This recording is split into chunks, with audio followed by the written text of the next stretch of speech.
Welcome to our channel. Today we how to enable device management in Google Workspace Admin Console, full guide step by step clearly. Sign in to your Google Workspace Admin Console at admin.google.com. Enter your admin credentials and click on Sign In. Once logged in, locate the Devices section in the Admin Console dashboard. Click on Devices to expand the options available. Select Mobile and Endpoints from the submenu. In the Mobile and Endpoints section, click on the Settings tab. Look for the Manage Devices option within the settings. Click on Manage Devices to open the device management settings.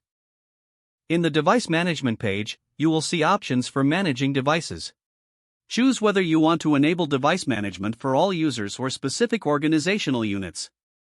If you select an organizational unit, click on that unit from the left sidebar. Toggle the Enable Device Management option to on. Review any additional settings related to device management to suit your needs. Click Save to apply your changes. After saving, you may need to instruct your users to enroll their devices. Ensure that users know how to enroll by providing them with the appropriate instructions. Monitor enrolled devices in the Devices section as needed. Refer to Google's documentation for any detailed settings or advanced configurations. Regularly check your device management settings to ensure compliance and security. If the page does not load, refresh the browser or try again in a private or incognito window. Make sure you are using the correct email address, then retype it carefully to avoid small typos. If your password is not accepted, use the Reset option and create a new strong password you can remember. Check your spam folder for verification or security emails, then complete any requested confirmation steps.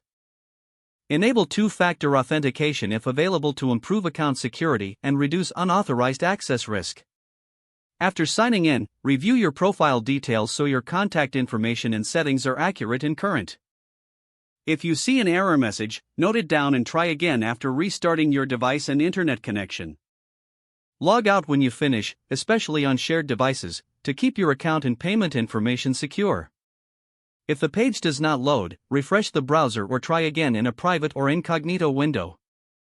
Make sure you are using the correct email address, then retype it carefully to avoid small typos. If your password is not accepted, use the Reset option and create a new strong password you can remember. Don't forget to like this video and subscribe to our channel for more step-by-step tech guides.